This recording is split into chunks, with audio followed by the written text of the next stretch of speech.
The views and opinions expressed in this podcast are those of the individual guests.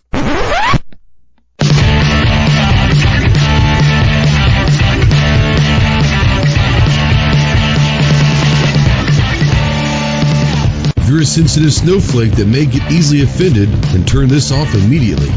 If you want to hear the real truth about the gun culture, then stick around. This is the Armed Citizen Podcast.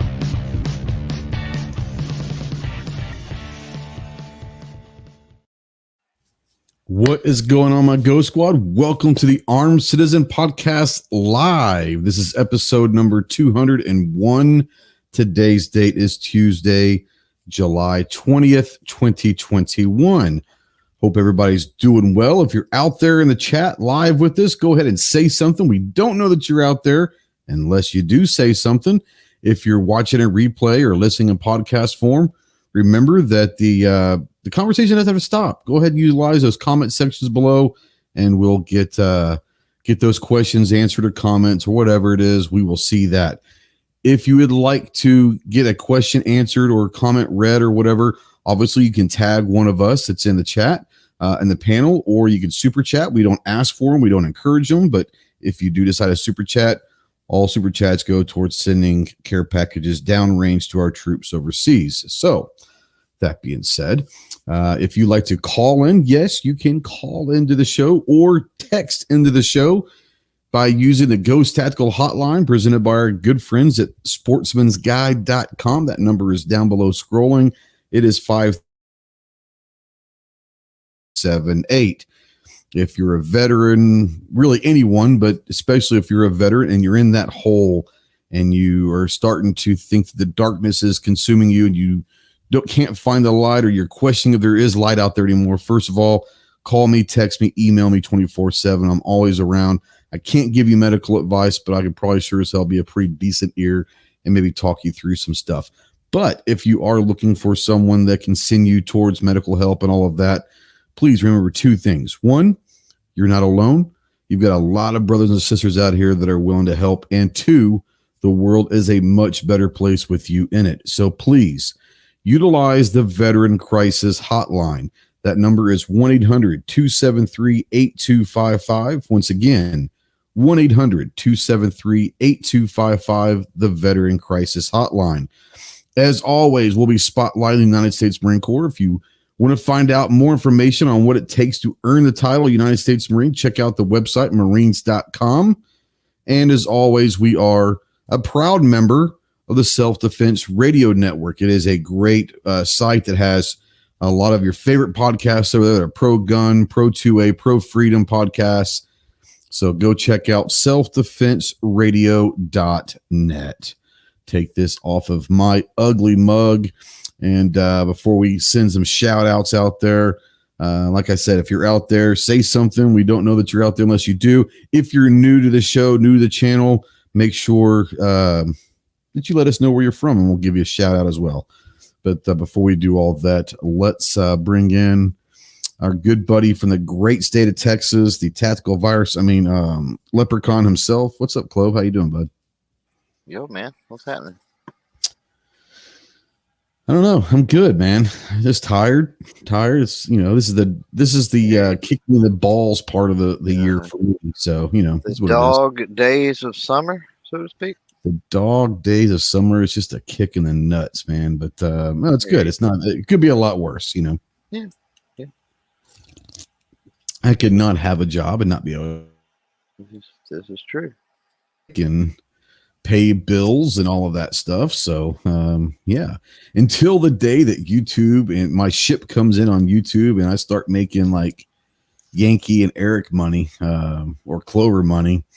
Yeah, right. And I'll be having a day job. Well, you hit 3 million views. I mean, that's we all know that you're getting about $50 a thousand ad revenue. So, a little bit of division, multiplication there, and you can do the math and figure out how much money you made. So I get it.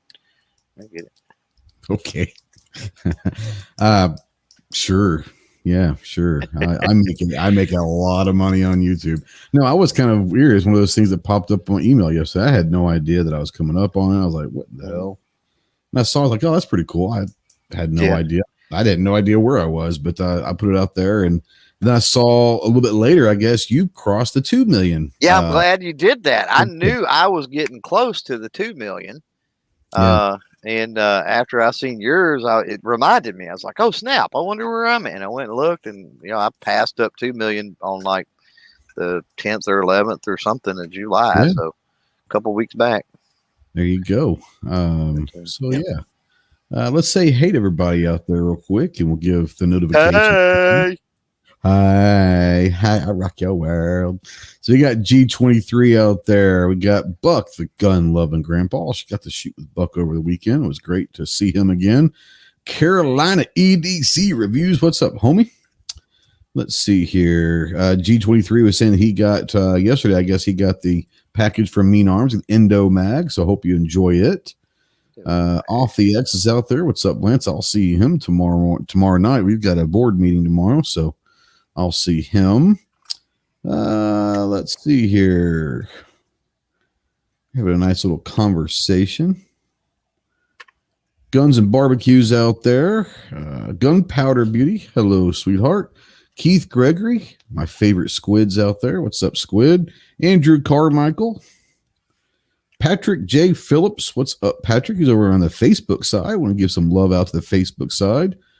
TJ's out there. You see TJ. I want to say thank you to TJ and all of my channel members and patrons over there. Appreciate it. But TJ, you see his name in a different color with crayons and all that stuff. That lets you know that he is a channel member. Rod Gates. What up, all? What's up, Home Diggity? Good friend, Rod Gates. Rod's going to have some interesting things coming down the line, so be nice. Really? Jim Rawls is out there. Yeah, Jim Rawls is out there. It's his first time listening live. Thanks for the podcast. I listen often. Hey, man, thanks for always listening. Welcome to the dark side of the cesspool that is the live chat. Feel free to go ahead and comment. So I'm not seeing the chat. Did you say Jim Rawls, like Lou Rawls? Jim Rawls? Jim Rawls, except it's Rauls. Oh, okay. Okay. Yeah. You say he listens a lot, but first time listening live. Like I said, welcome to the cesspool that is. Mm-hmm. Stephen Crumley out there says, unless you're a communist, I don't know what that's coming from, but I guess it could fit for a lot of things. A lot of things could go with that comma, unless you're communist, you know? Now, you don't offer refunds, right? I'm just saying. For what? For joining live and. Oh, yeah, no. Once you're here, you got to stay. I mean, you might as well stay because once you come in the door, there's no re-entry and your money's moving. So you might as well just, if you're here, you might as well stay here to the end. Just saying. Right. I think I said Carmichael's out there. I think I said him earlier. Let's see here. My thing just skipped on me. Gotta love that. Spencer Erickson says, call the Vet Crisis Hotline. They always are there 24/7, 365. That's correct. That's good feedback. Veteran Crisis Hotline. Yeah, and it's just one of those things where, don't be afraid. Drop the ego, and a lot of time, that's what it comes down to is most warriors don't ever want to admit that they've got issues. They don't want to admit that, and I get that. That's the ego. That's the pride. But I promise you, you're not the only person that's ever gone through shit. There's a lot of people that have been there. What's that old story? I tell the story all the time, but a guy falls into a hole and he's yelling up to the ground saying, hey, somebody help, throw me a ladder, throw me a rope or something. Next thing you know is a dude jumps down there with him. He says, what the hell are you doing? He's like, now we're both stuck. And he goes, yeah, but I've been here before and I know the way out. Yep.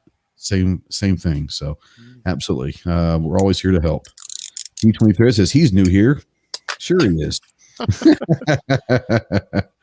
Rob's out there, New York Outcast. What's up, Home Diggity? Drew is out there from Mean Arms. So he's on the Facebook side. That's all good. What's going on, bro? Rich White, the 1%'s out there. G23 says, I'm still under 2,000 views, I believe. Probably not. Oh, I doubt that very seriously. Andrew says it's 25 degrees here. It's too hot. I may die. Huh? Andrew, where are you from? Maybe he's talking Celsius. I don't want to Could hear be it. a thing. I don't know. Where are you from? And I'd like to know. Now, Ozzy, interesting, is over on the Facebook side. He says bark, so I'm going to say boo. They don't allow barking on Facebook, I didn't think. I don't think so. Don't. That was against the policy over there. Ooh, now Rob So says be he's careful.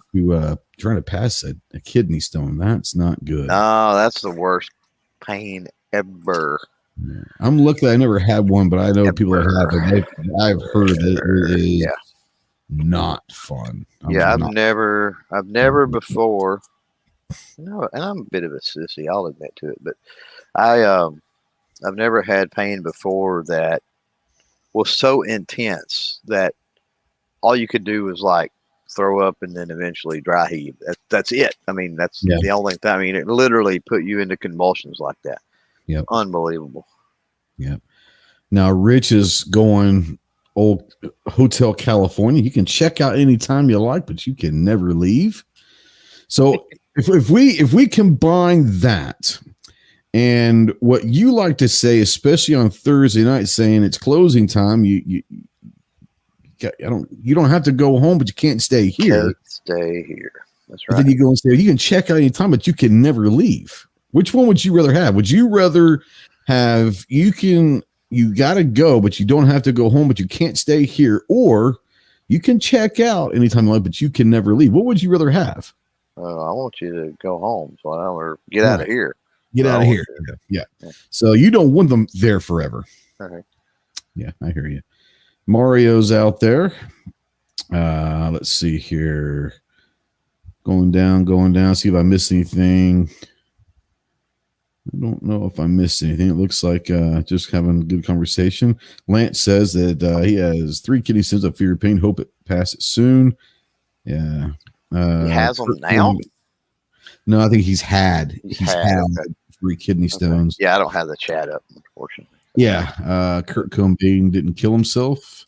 I would tend to probably agree with you on that. Now, Andrew said he's in Scotland, Gold's country. There you go. Didn't get all dressed up for nothing.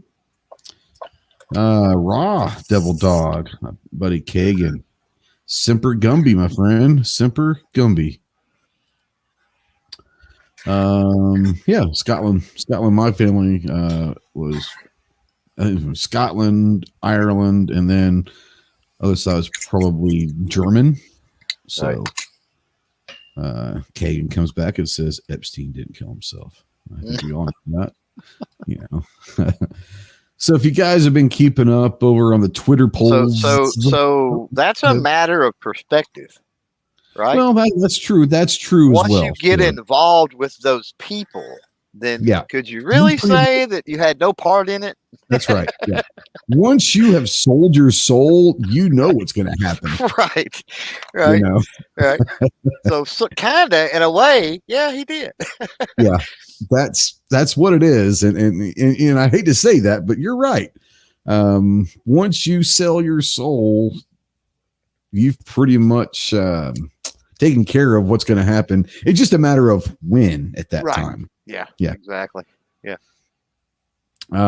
New York Outcast says he thinks that Courtney Love did, and Danier confessed in her album.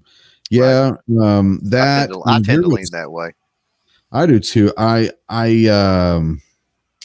He commented because of my shirt. I figured that.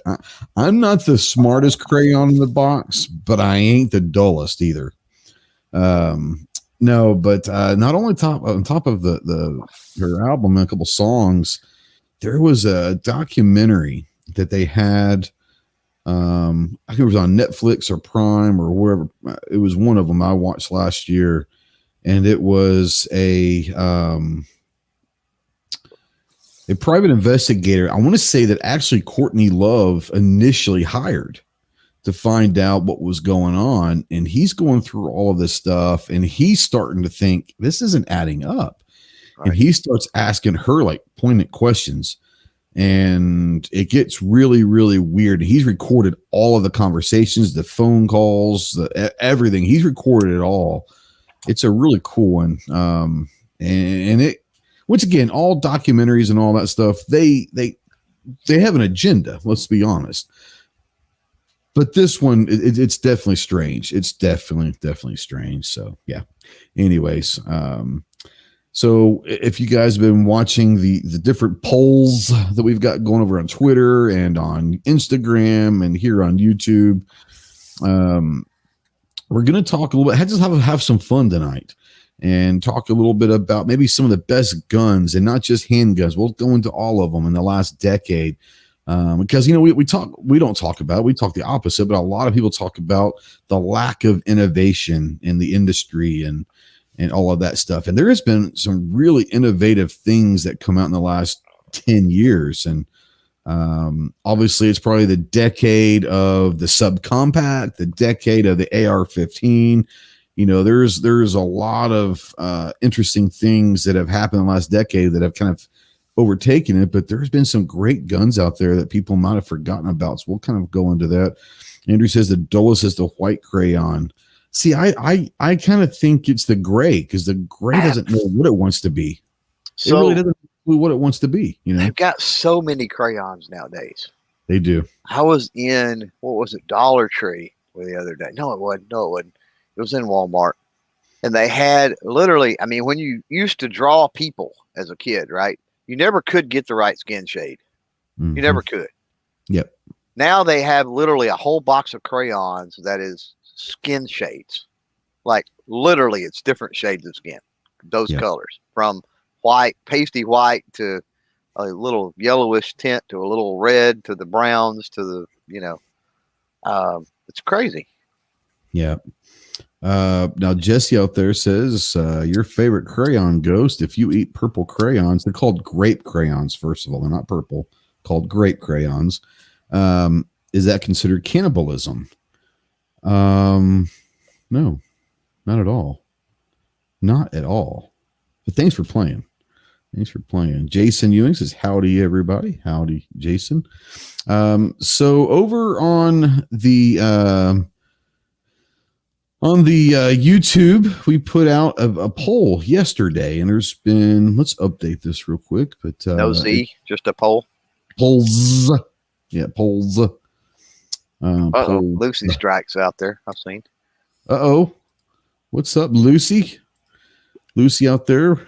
At least he put something this time. Ricardo puts a $10 super chat, says, hey, everyone. At least he said something. Usually he doesn't even say hi. He just puts it out there, and that's a way to get, I'll Ron Burgundy it. Whatever it's on there, I will read. Just saying. For the most part. But yeah, over on YouTube, we put out a poll yesterday. Right now it has 562 votes. And I said, and once again, we could go and have a list of 100 of them, but I just picked 5. They only allowed me 5 choices. I said, of these, what is the best handgun of the last decade? And right now, leading at 38% is the SIG P365. Coming in at second place with 25% is the M&P Shield. Coming in third place with 15% is the CZ Shadow 2. Coming in at fourth place with 12% is the HK VP9. And coming in fifth place with 9% of the vote is the Walther PPQ. Now, once again, I know that could go a long list. I actually have people saying, what, no Glocks? There have been some great Glocks that come out in the last decade. The 42, the 43, the 44. I don't know if it's great or not, but there's been a lot of them that, have come out in the last decade. And I went by sales. Those were the top 5 selling guns of the last 10 years that were introduced and made public the last 10 years. Obviously, a Glock 19 and some other ones, CZ75 and Beretta 92s, are going to sell like crazy no matter when they are, but they were not released in the last 10 years. So we went with those. So I want to kind of start with you and say, okay, of these 5, VP9, the PPQ, the P365, the Shield, and the CZ Shadow 2, of those 5, what do you think the best handgun is of those? Read them to me again. Read them to me one more time. So you got Yep, you're breaking up. Can you hear me? Yeah, I can now. Okay. The HK VP9, Walther PPQ, Right. the SIG P365, Right. the M&P Shield, Right. and the CZ Shadow 2. Those are all crazy different handguns. Mm-hmm. So it's like, I know. so it's like pick your best favorite fruit. You want an apple but not your favorite apple, but pick your favorite fruit. Got a Right. banana and an apple over here, and a peach and a plum and Sure. it's like, holy Moses. So I probably lean toward the CZ, honestly. Okay. If you're talking about best built, probably the best trigger, being hammer fired. So it's kind of in a different league, I think, than anything else that you mentioned. Now, putting it on a shelf by itself, Sure. man, the Walther and the HK are really close, but I think the Walther's a little bit cheaper. And honestly, I don't think, considering it's cheaper MSRP, I don't know that the HK is worth the price difference, quite honestly. There you go. Okay. Yeah. If I had to pick, I think it would come down between the PPQ and the VP9. I actually go the VP9. That's just and I love everything about the PPQ, but something about that VP9, man. First time I ever shot that thing and put it in my hand, I was like, it felt like a glove. And I was like, oh my God, it's beautiful. It feels great. But yeah, I don't think you can go wrong with any of the 5 of them. But I'd probably go, of those 5, I'd probably go VP9. Given money not being a budget, money not being an option, right? Yeah, I think I would go VP9 too. Better overall when you factor in MSRP. That's when I go Walther. Absolutely. One thing about that VP9 is the way that the modular grip and all on it, and the way all of that, not just the back straps, but sides and just like it's got all kind of things you can like Legos or whatever you can change on it. Yeah, it's a great one. And like I said, there could have been the 320 could have been on. I mean, there's been a lot of great guns. So now just kind of throw it out there. Not taking those 5 of the last decade that you can come up with, whether you shot them at a SHOT Show or an industry event, or you own them, or you just shot them. Is there a handgun? I want to say handgun, whether it's revolver or pistol. Is there a handgun that sticks out in your mind that is probably your favorite? Don't worry about price and all that. Just shooting it. What's your favorite gun that's come out in the last decade that you remember shooting? It's a good one. Yeah, I'm here to ask the tough questions. Got all the hard questions. Yeah. Golly, there's so many. Whichever one is in my hand at any given time. That's kind of the way I am, unfortunately. But man, I don't know. That's correct. I don't know. Yeah. I don't know. I mean, we got to handle some. What was that? What was that SAR race gun? Remember that one? Oh, that SAR. Holy Moses, that thing was cool. Can't remember what they called that thing, but yeah, that was pretty sweet. That was cool. And then the one that went out of business, but everybody was all crazy about. Remember that one? There for like 2 years, and then it went out of business. Somebody out there in the chat's going to name it right away, and I can't even think of the name of it. Oh, you're talking about came out about like what, 19 or something like that? Yeah. 18 or 19? Yeah, something like that. Yeah. Yeah. What was that? I remember that. It was the craze. It was expensive. It was. Yeah, I know what you're talking about. I just can't remember what it was. Nothing special, but the 686 Performance Center. Those, and I mean, anytime you go to a range event with Smith & Wesson, they're going to have those out there. That's kind of a staple for them. But man, 686 Performance Centers are sweet. Why can I not think of the net floater out there says Sphinx, and no, it's not even in it's close to the same realm as the Sphinx. Way more higher end than that. What the heck is that thing? Sean Connery bought one, I think. Yeah, there was. Makes me mad. I can't think of it. So, but yeah, it was cool. Up for cool factor, it was through the roof. Golly.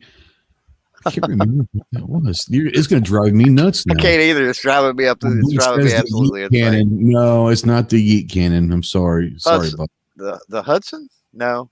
Yeah. Yeah. What was it called? Yeah, the Hudson. It was the Hudson. Yeah. What was that called though? Good Lord. The H9, the Hudson H9. H9, I think that's what it was. Yeah, that's what it was. Good job. Yeah, good job. And thanks, Guns. Appreciate you. Barbecue out there. Mike Sykes says H9. Yeah, that's what it was. I remember it was like 19, I think, maybe 18. Yeah, those were cool, but I mean, they were pricey, and from what I'm hearing, they had issues, and like I said, cool factor through the roof. And I want to say, if I remember correctly, they did have some issues because I think they rushed it to market way too quickly. Oh yeah. And I think what happened was the issues that came back, and there was a recall or something like that, and that put them under. I mean, they just like right out now. Mike Sykes out there is bringing up the Alien Lago. That's a cool one. It's a cool one. Yeah. The H9 was pretty badass though. Yeah. I'll tell you right now, anytime you get to shoot a Korth revolver, oh my God. I wouldn't know, but I'll take your word for it. I've heard that from a lot of people, so that must be the truth. Yeah. Makes a Smith & Wesson, speaking of the Smith & Wesson Performance Center, right? 686 Performance Center. Man, the good Lord. Korth makes the cheapest Korth you can buy makes the 686 Performance Center like a high point or something. That even makes the Wilson Combat stuff look cheap, I think, don't they? Mm-hmm. Yep. Well, Nighthawk is who imports Korth. So, well, do they really? Yeah. Well, that makes sense. Yeah, they're here in Arkansas. Yeah. So, high end company importing high-end company. So, yeah. Yeah, it was so funny. Was it 2017, 2018? 2018 shot was our first year, right? 2018. I want to say 20. I think so. I think it's 2018. Whatever it was, our first year of going to shot. I flew out there. I think it was 18. I think. Yeah, I flew out there. Well, I fly every year, but I flew out there, and it was a direct flight to Vegas. And there was people, basically everyone on that flight was going to shot. For those of you who don't know, Wilson Combat and Nighthawk are here in Arkansas. So I was probably the only one on that flight that didn't work for one of those two companies. The interesting thing is those companies do not like each other. The people from Nighthawk actually started Nighthawk were at one point with Wilson Combat. Sure.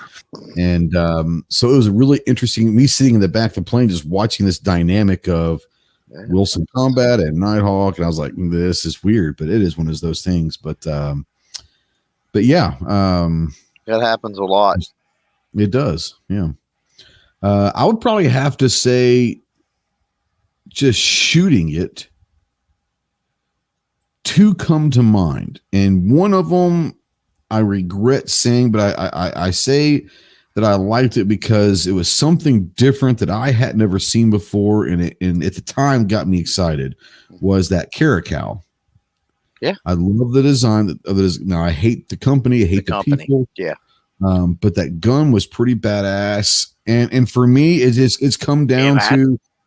Oh, go ahead. Well, I was just fixed to say, and I don't know when you talk about the longevity quality of, I mean, it's super cool, but I mean, who knows if they're, I don't know. The reliability and everything else, who knows? I mean, cool, fast. It's like that Hudson, right?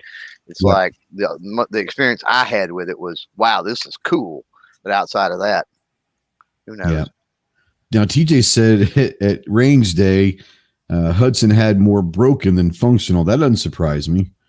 Now, Mike out there says the Damascus frame Korth is pure bliss, at least on looks. I have not seen. Have you seen the Damascus frame Korth? I love a Damascus blade, so that would be kind of cool to see. That's pretty badass. Oh, personally, have I seen? No. Yeah. But yes, I know what you're talking about. Yeah. Yeah. F&H says Nighthawk Medic. No, Nighthawk is a custom, kind of like Wilson Combat, high-end custom you can send in, Nighthawk is. Yeah, I probably am looking at course once a week or something. That's just Understand. Now Will there says Blade Show. He get to meet the Korth guys at the Nighthawk booth. Nice. Blade. That's kind of cool.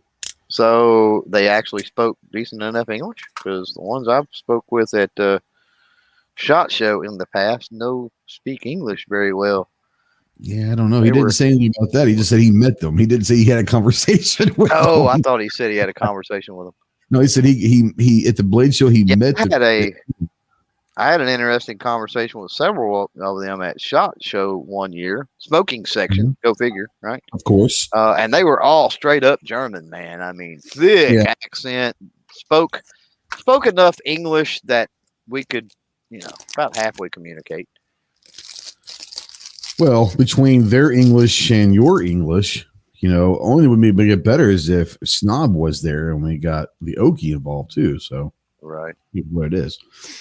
No, but I would say that Caracal's up there just because I enjoyed the design of it.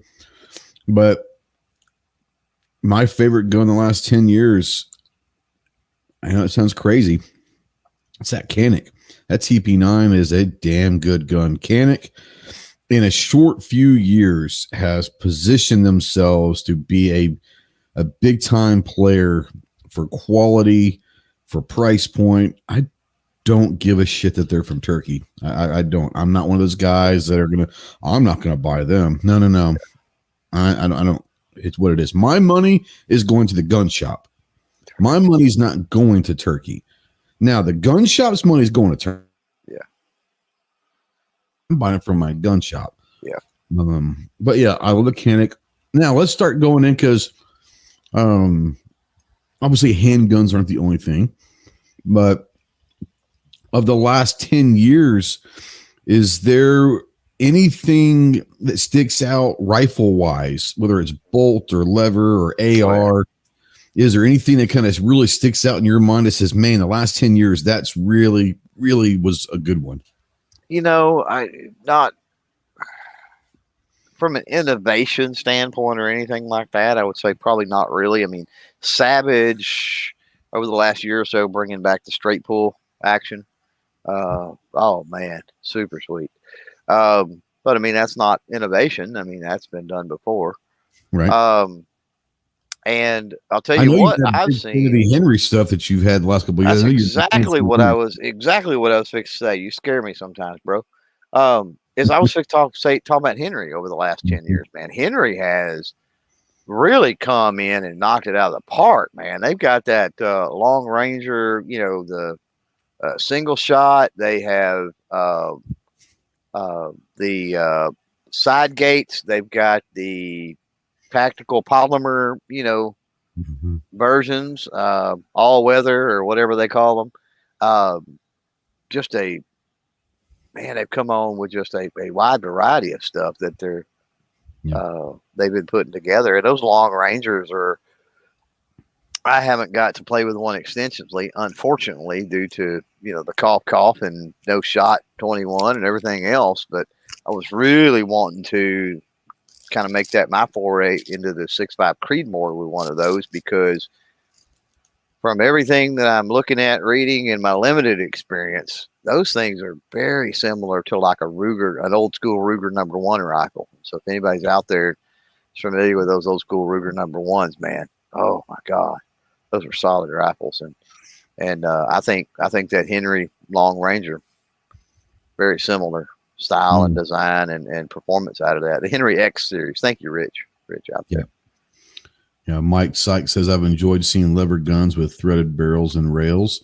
I think everything in the last 10 years is kind of starting against a lot of people's wishes, but whether or not it's gone that way or they're offering that side of things is a tactical, right, That's where the AR platform, its influence is not just the AR platform, because everyone's got an AR now, but the modularity of the AR has really, gone crazy. I do like the fact that there are a lot of, and I think for me, we'll go into this a bit later, but I don't do a lot of bolt action or lever action. I have enjoyed looking at your Henry. I think there are some beautiful rifles. I honestly think that Texas, that Lone Star edition, or the Texas, whatever it's called. Oh yeah, Black gold might be one of the most beautiful rifles I've ever seen. That thing is just gorgeous. I think that there have been some really cool innovations on the AR side of things. I really like the Blackwater, or the Iron Horse, the thumb. Oh yeah, thumb. I think that's really awesome. But I think it's more for probably precision. Yeah. Long range. I know that comes in a 223, 556, but I think that's something like an AR-10, or you give me a 6.5 Creed, or that thumb would be perfect for maybe precision long range. Wielded and well armed, and Rip to Frank over the last couple of years. Yeah, unfortunately, absolutely. Frank was a heck of a guy, but POF and some of the stuff they put out over the last decade. Oh man, amazing! They won Rifle of the Year like 2 years in a row, or something like that. Absolutely. 223 DMR says, I don't have an AR. Some people just disappoint me. I'm just kidding. No. Right. The suppressed 4570 is God's gift to the woods. I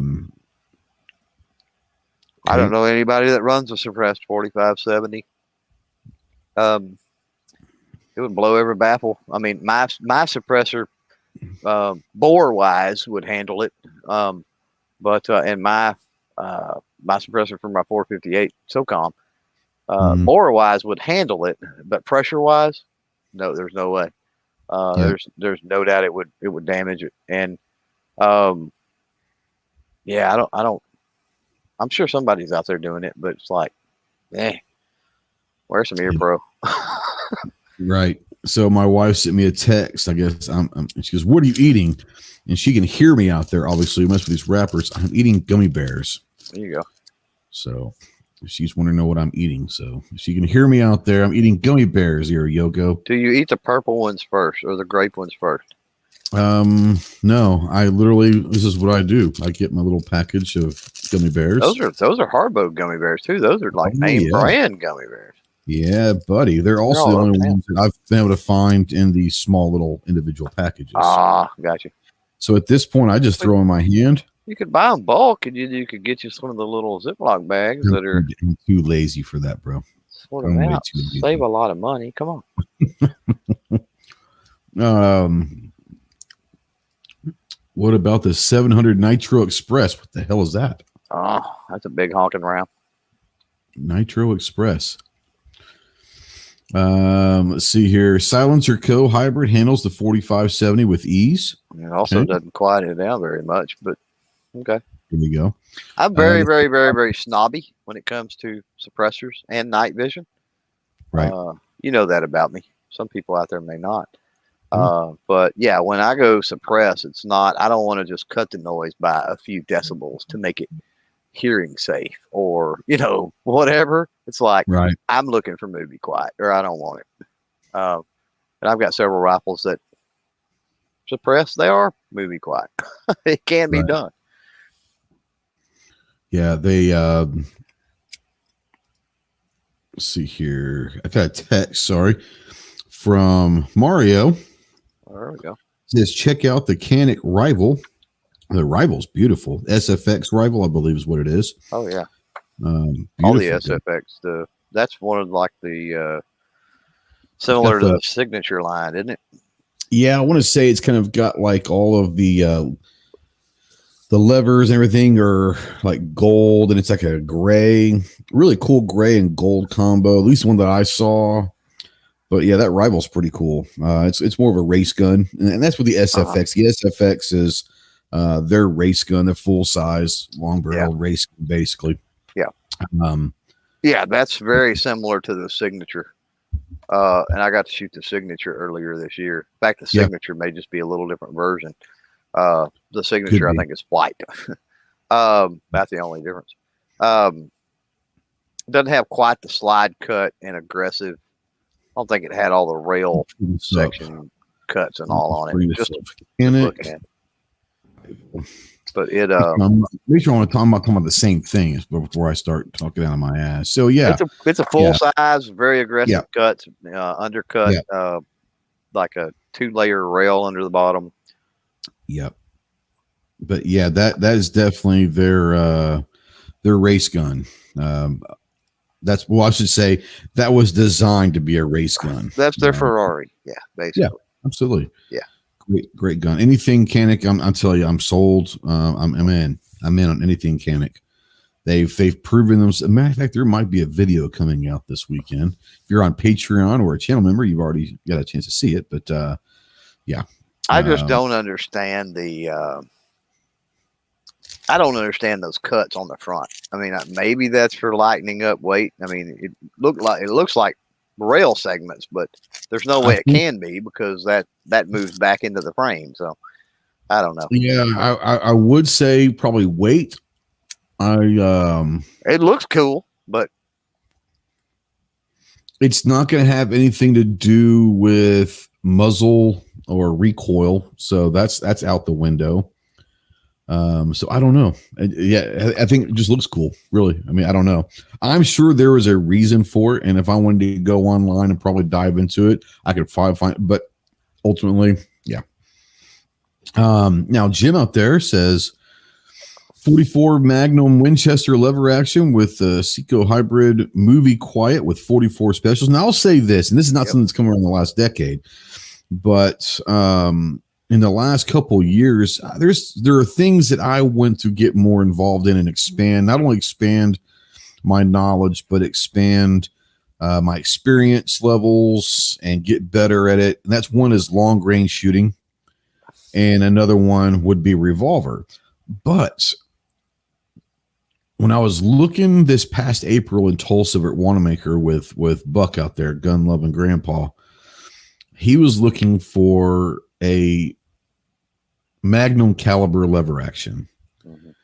And I'll tell you what, there's something sexy about, in my eyes, 44 would be fun, but in my eyes, a 357 Magnum lever action, I think that would, if I was going to get another lever, I've got a Winchester 30-30, but if I was to go get one, I think I'd probably go get a 357 lever action. Those things, I think that'd just be fun as hell to shoot, just really fun. They look cool, and who doesn't like a 357 Magnum? Right. What are your thoughts on the Magnum caliber lever actions? You like them? Oh, they're awesome, especially if you also going to get into single action, and some of that stuff. Yeah. Is there, before we start going to the next segment, but is there anything that in the next few years that you are looking to maybe be a segment of our community, a segment of firearms that either don't have or you have little experience with? Is there something that you're looking forward to maybe getting into in the next few years? I'm going to eventually, once things start to come back around a little bit, I mean, I'll probably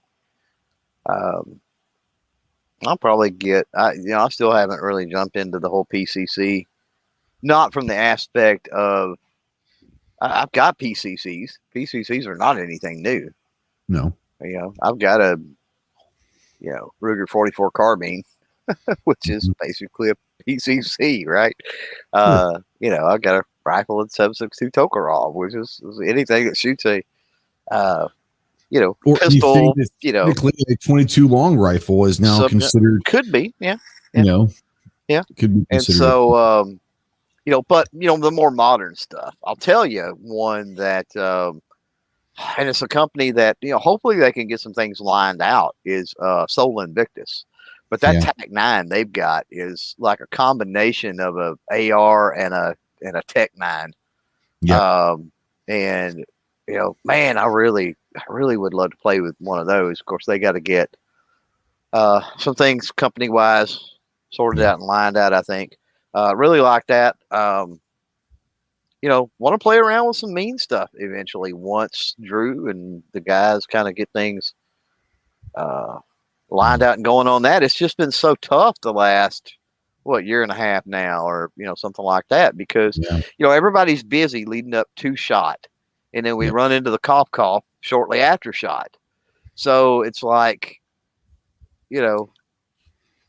everybody I'm not even basically sure everybody's been behind for nearly 2 years now. Yeah, and I want to say that I don't remember Saul being at 2020 SHOT, because we hung out with them and met them in 2019, but I don't think they were at 2020 SHOT. If I might be mistaken, but I don't remember seeing them. Yeah, they were not. No. Yeah. And that's kind of where we talked about the AR. If you could sit there and say what was the dominant platform in the last decade, I would say that the AR and the subcompact, the subcompact carry guns, I think those were the ones that kind of took over, and those are great things. So and I thought we were going to go down this road a little bit earlier when you mentioned the poll. So as far as the really subcompact stuff, because for the longest, like the Bursa 380 was the concealed carry gun for you're talking about mid 2000s, 2003, 4, 5, somewhere in there. That was the most popular concealed carry, was a Bursa 380. Mm-hmm. Then like 2008 hit, and you had about 2008. It's been more than a decade ago, but you had the LCP, like the very first. Yep. And to this day, that Ruger LCP is still to this day a top 10 selling gun every year. Still a good one. Yeah, I'm talking about the original, not the LCP2. Oh, yeah. The original, right? And the LCR is a great one if you like the Lord. But what really kicked it off in the last decade, I think, Ruger obviously seen that, hey, people are going 380. We can make something smaller than the Bursa, smaller than the Bursa, and whatever. And then you had companies that started R&D. And I think Glock was the first to the market with 42 on anything that you would throw into like the modern classification, right? Of like the super subcompact. 380. You're talking 380 in the micro. I'm talking about period in like the super compact polymer. Okay. That was like 2014 or so. Well, I'll say this. So we were talking about the SIG P365, and I kind of got into a discussion out there with someone, and I said, yeah, I can't argue with the numbers, but the P365 wouldn't exist without the shield. Now, was the shield the first? No, the Kel-Tec actually had a model late 90s, 98, 99, that was the first kind of that. Before the LCP, actually. The LCP is aesthetically, as far as, just looking at them, especially from any kind of distance, they look identical. Now, when you put them in your hand, the Kel-Tec's a piece of junk. Right. It's not smooth, clean, it's just sharp and hokey. It's just quality of the machining and stuff. The Ruger just did a better job with fit and finish, and they did making it feel good. But props to Kel-Tec, I guess. And Kel-Tec has got I'm not a big Kel-Tec fan at all. I own a couple, and I'm not a big Kel-Tec fan. I think they make some of the ugliest guns out there. They're innovative. They are quality guns, but they're innovative. I don't think they're top tier for quality. I don't think they're top tier for aesthetically pleasing. But Kel-Tec has really been early to the market with a lot of cool things that when you look back, you go, hey, if that wasn't for the Kel-Tec, then. So G says, first of all, G, you've got a link come on in. But he says LCP is just a kill tech once their patent ran out. There you go. Yep. But when I was talking with them in the discussion was, I don't think it was the first. I don't think it's the best, but I would say that the Shield changed the game when it came to subcompact, single stack 8 round 9mm carry guns. The Shield became the gold standard of that. Now, has the P365 come over in the 42 and the 43? The Glocks come in, the 48, especially the 48 and the 43. But I would tend to believe that the LCP was a good one, but I think until the Shield came out, and the Shield solidified the market for that subcompact gun that was designed to be a carry gun. But is the Shield as small as the 42?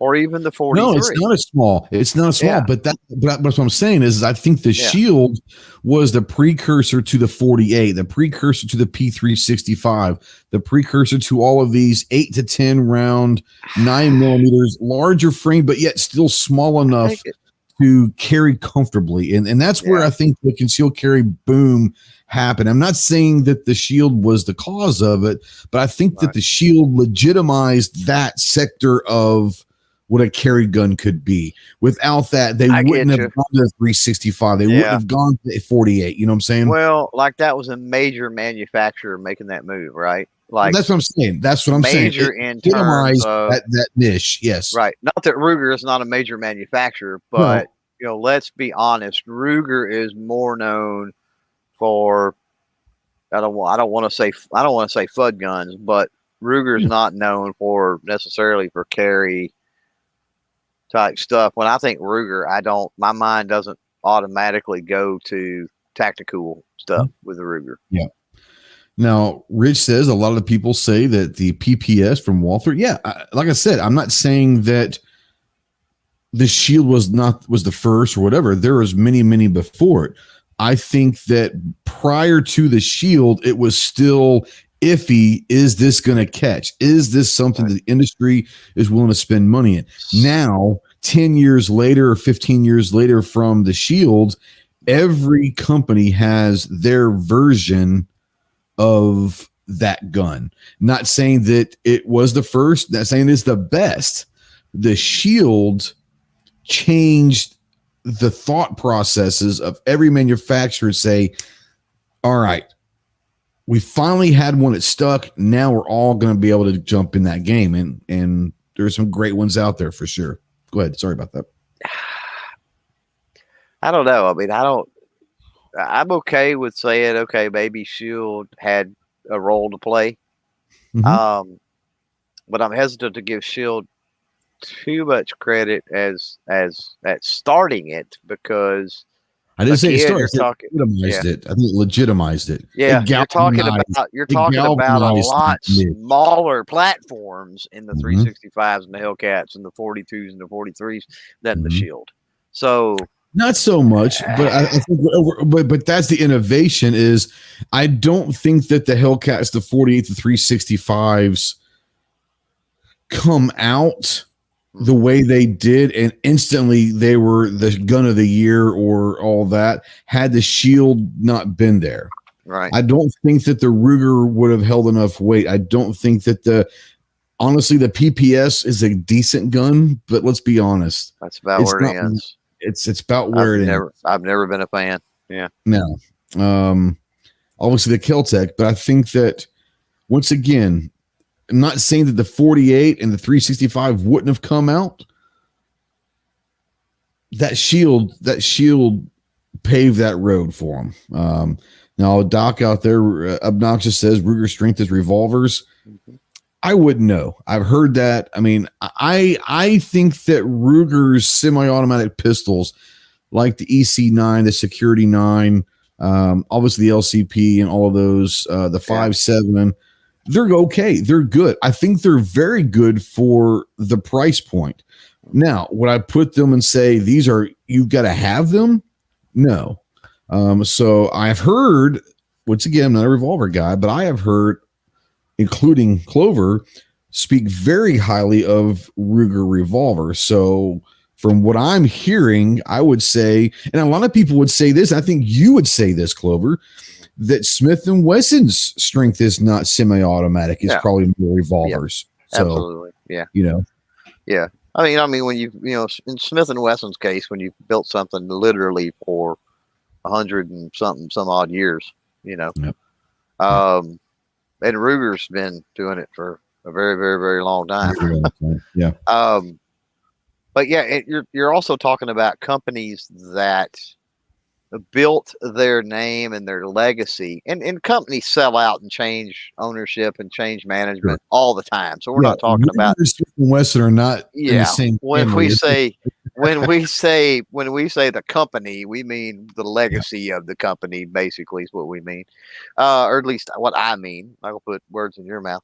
But yeah, you're talking about with Ruger Smith & Wesson. That's what I said. I go more Fud gun because, that's in the last 10, 20 years, whatever, things have shifted more to the tactical or the carry or the, with more states coming online, obviously with, permitted carry and then permitless carry and then constitutional carry and then whatever it might be.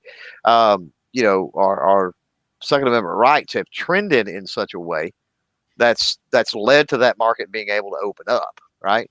But I still, if you've been into firearms long enough, then you just, when you hear Smith & Wesson, that your mind immediately goes to revolvers. When you hear Ruger, your mind immediately goes to revolver. And again, when I hear Ruger, I think of the M77s and I think of the Ruger number ones. And I think of stuff like that, old school stuff, nothing current. Now, Doc out there says no one is telling the mass to go out and buy the new Ruger Semi. They are saying go get the Shield, especially the Shield. The new Plus is a pretty good one. Unknown user, what's up? He says, I think Ruger's LCP, the LC9S, are the platforms that made the super compact and industry standard. They took Kel-Tec's idea and I'm not disagreeing that I think the LCP for sure was a huge influence. It was a progression. It was a progression for sure. Because without Kel-Tec, that at all. Again, without Kel-Tec, knock Kel-Tec all you want, but without Kel-Tec and that original, right? Does any of this happen? You know what I mean? Yeah. So when you're talking about setting things in motion, had Kel-Tec not had the patent that Ruger used for the LCP, blah, blah, blah, then where would we be? Right. So some credit has to go to Kel-Tec, whether you like that or not. That's what I'm saying. Yeah. The Kel-Tec, that Kel-Tec was at 97, 98, somewhere in there. Yeah. That was crazy to think about back then. They're like, a gun specifically designed for carry. This is even before the whole concealed carry craze really started sweeping across. And one 1% out there says, I just looked up the dimensions and the Shield and the 43 are about the same. The Shield's grip is a little longer, but the slide is shorter and a little more narrow. Yeah, I mean the 43 and the Shield are phenomenal guns. And then you had the 365 and the 48, which start talking about the same dimensions, but maybe a double stack. So you're able to get 10 to 12 instead of 8 round capacity in the Shield, depending on which magazine you have. But let's see here. Keith says Glock has a blue label program, nice little discount. Glock's had that for a long, long time. I think that if you take time to go and look up whatever manufacturer that you're wanting to buy from, no matter which one it is, and you're willing to go look around their website, I think now they don't call it a certain thing, but most manufacturers are now giving veteran, military, law enforcement, first responders pretty substantial discounts. Pretty much everyone's doing that, but I'll say that Glock was probably the first one that made that well known, that said, hey, this is something that we're going to do. I'll tell you something that I've seen over the last year, some of them moved to, which is they've actually moved to some of them. And I mean, again, it's you got to call, talk to type thing, but I've heard of them offering substantial discounts to essential workers. Yeah, sure. Absolutely. Because with everything going on in 2020, and who knows if they're blocking the streets or burning down buildings or what's going on, and then you got people that have to go to work, and whatever. So, they have to be out in the mess and whatever. That I heard of last year. I heard of some of that going on with several companies, which was interesting. And that's awesome. I think that's great. Especially with a lot of people looking to buy guns in the last year and a half. So sure. Doc out there says the 365 was a game changer in his opinion. The Shield EZ might be as well. He can't say because it wasn't made to address an issue that he has. And I think that the 365 is a game changer. I think it's the next step in the evolution. I think we start going back to the Kel-Tec. And then the next evolution was the LCP and we'll say the PPS. The next evolution from that was the Shield and then the 43. And I think that where the 365 came up, like I said, the 365 came out and had that double stack 10 to 12 capacity for the same basic frame size as the 43 and the Shield and the LCP and all that, the same basic size, but now having that 10 to 12 capacity was absolutely a game changer. I'll be more than willing to admit that I believe that the Glock 48 would not be a gun if it wasn't for the 365.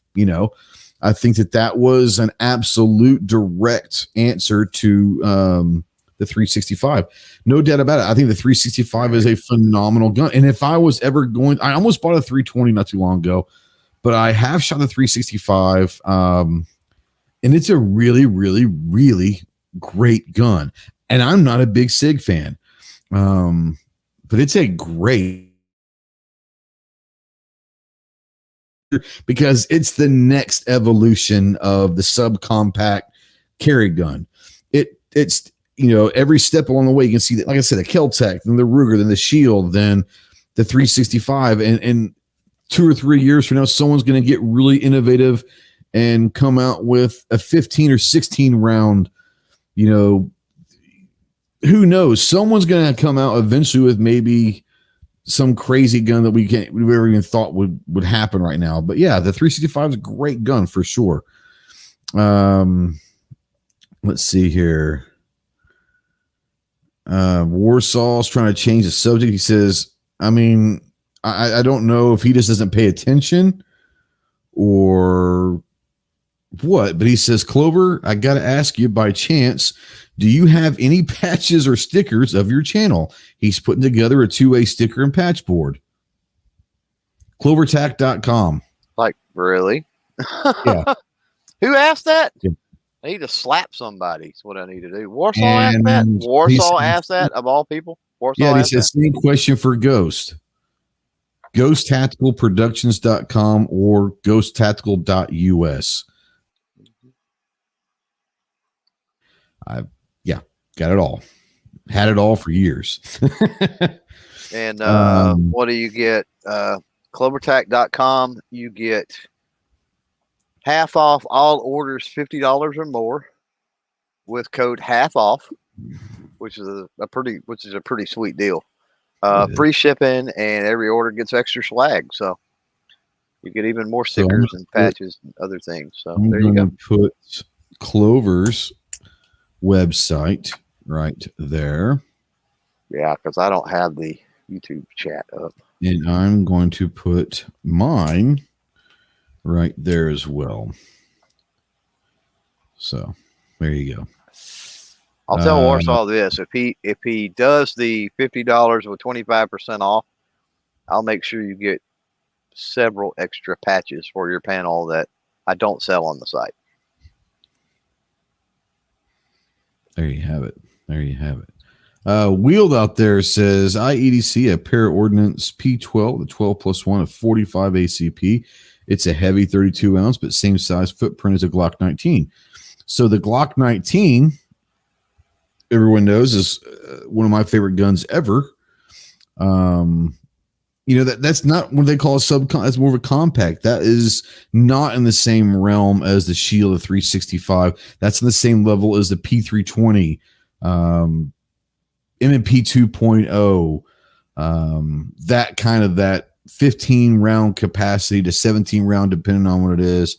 But yeah, for me, yep, go ahead. No, you finished up. I was saying for me, for the longest time, I mean, I carried a Shield for years, and changed over to the PPQ. I carry the Canic. I've really enjoyed been carrying the Beretta APX for the last month and a half. Really haven't. That gun is really growing on me. Really am liking the APX. Trigger is getting better and better and better and better. It's a really good trigger. Not quite PPQ Canic, but it's really damn good trigger. Right. But yeah, I've enjoyed that. But yeah, you're starting to talk about 15, 17 plus one carry guns. In my eyes, those aren't carry guns. They're guns that you can carry. When I think carry guns, I do think of the Shield, the 43, the 42, the 48, the 365, the LCP. Those guns were literally designed and made not specifically for, but they were designed to be carry guns. There are a lot of guns out there that you can carry. It doesn't mean that that's what they were made for, Go ahead. Well, Wilden Well Armed mentioned that that pair of P12. So for some time, I carried a pair of Warthog, which is the alloy frame, the little alloy frame, double stack. And so it was, I don't know what the weight is, but I would wager with that alloy frame, the weight was definitely lighter than 32 ounce. Now, I will say this, it shot great. I mean, recoil was super, super manageable on that thing. It's pretty amazing considering how small it is with 45 ACP. And I think we're talking like a 4.5 inch barrel at the most. Maybe no, at the very most, it's going to be a sub 4, I'm sure. With a 45 ACP, that's going to have some. Yeah, it's going to be a sub 4, I'm pretty sure. It's been a while since I've got it out. But my question was, I don't know if Will and Well Armed has any experience with the Warthog. I don't have any experience with the P12, so I'm just curious size wise if the Warthog is a little bit smaller. I would think it probably is because I think the Warthog is like a 10-1 or an 11-1 or something like that. Yeah. Jason says I try to carry the 2.0 but bought the Shield. Yeah, see, that's what I'm saying. For me, for the longest time, I carried the Shield because it was just smaller and easier to carry. I find myself carrying, like I said, the Canic, the APX, the 19, the PPQ, the more compact or the subcompact, the 4 to 4 in the 4.2 inch barrels, but the Glock 19 size versus the Shield size, I've been carrying those more, and I don't know why, but in the last year or so, I guess those are the size guns that I've enjoyed shooting the most. I want to start carrying them, but forever I carry the Shield, and the Shield's still in my rotation for sure. Now, I will say that TJ up there is talking about stickers and patches. He said just steal them at SHOT, like they steal. Him and Jeff are notorious for trying to steal our patches and stuff off our backpacks while we're there. So, yeah, but the problem is Warsaw's got to get to SHOT first, TJ. Just saying. Take extra patches is all you do. And then you're, That's right. That's right. Now, if somebody steals one of my coveted patches, then we've got a problem. I'm going to track somebody down and whoop them. And nowadays with RFID chips and some of how small trackers are, you better think twice before you steal any of my good patches because I might have sewed a tracker up in it. You never know. That's right. Rich said the Shield was his EDC until he got a Jaws G2C. There's the Jaws the G3. I really have enjoyed that gun. It's very pleasantly surprising. I'm not going to lie. Pleasantly surprising. It's about the time because the PT-111, the Millennium, the what is it, the PT-792 or something like that.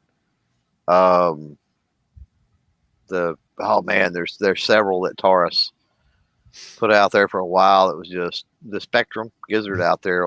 You can speak to the Spectrum.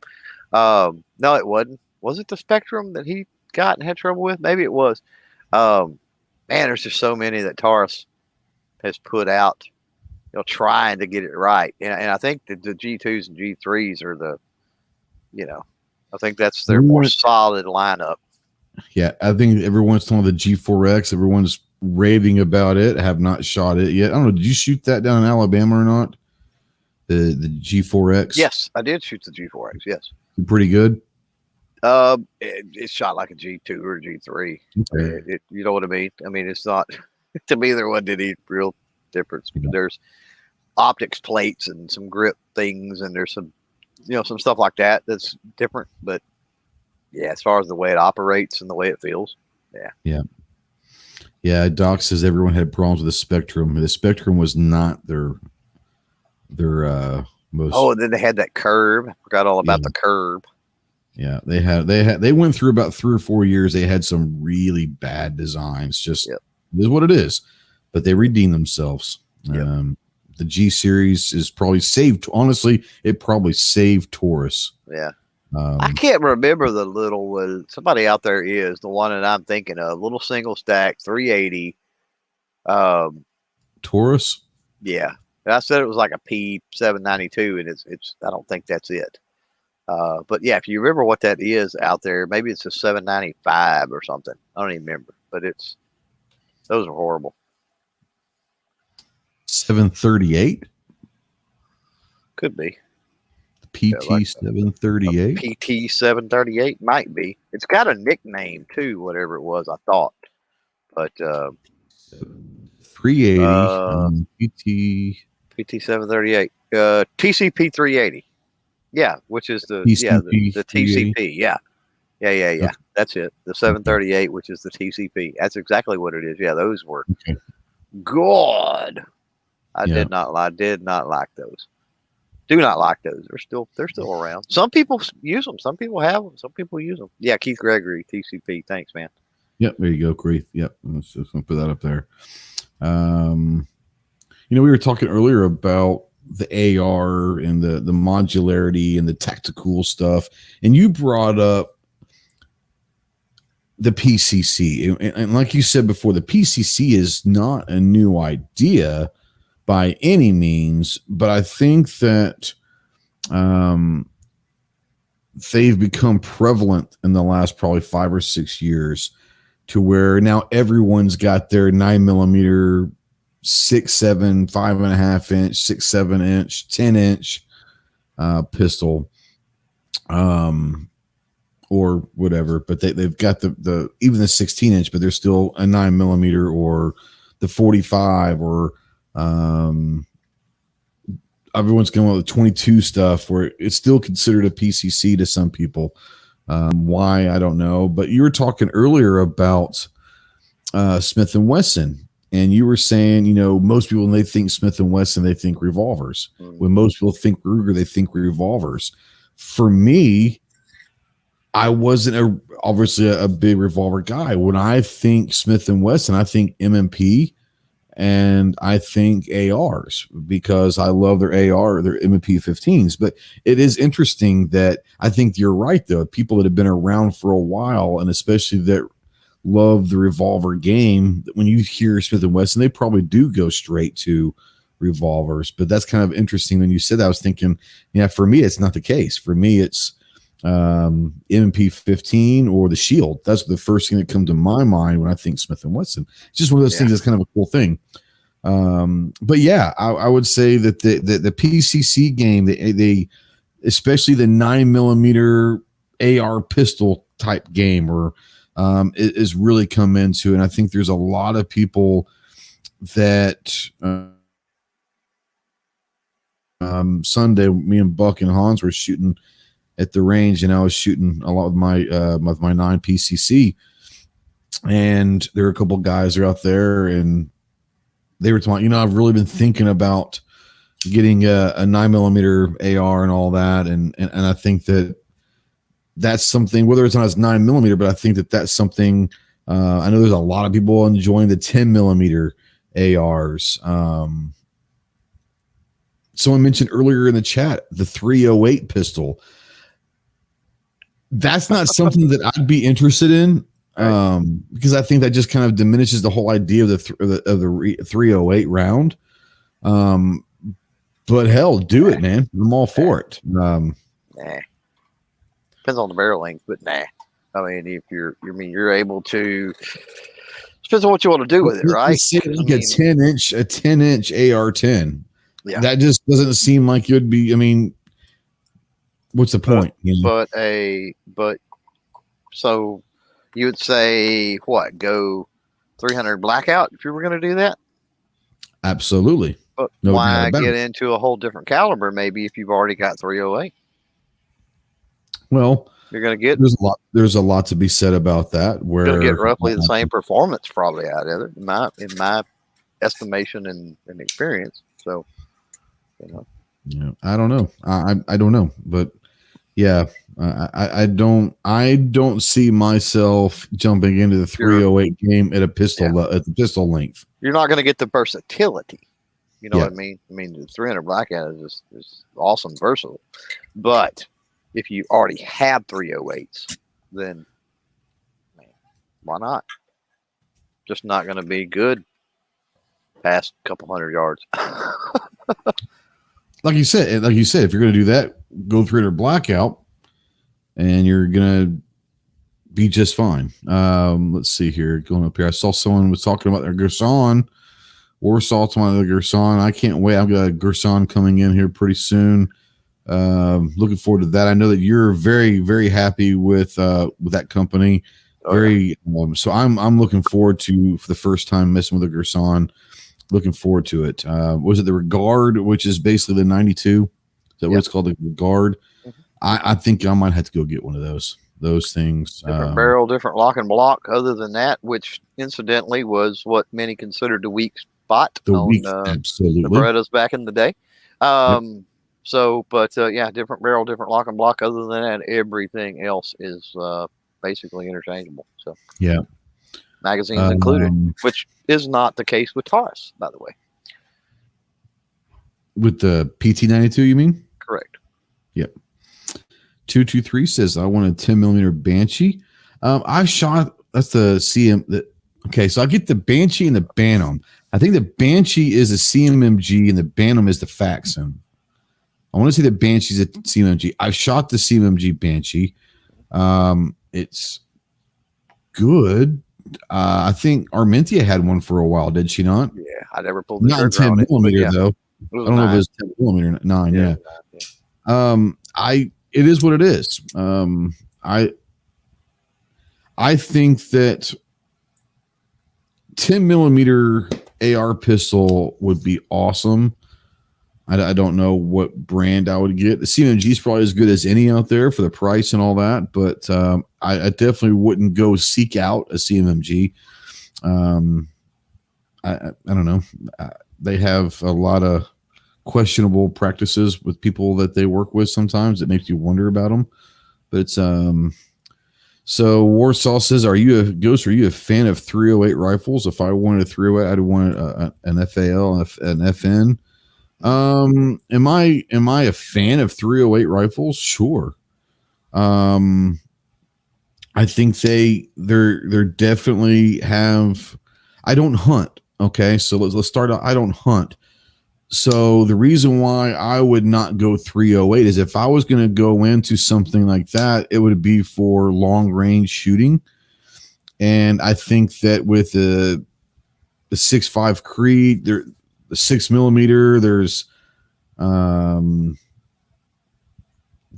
bunch of different calibers that I think have probably surpassed in precision calibers over the 308. Once again, I would not use 308 for what most people would use it for.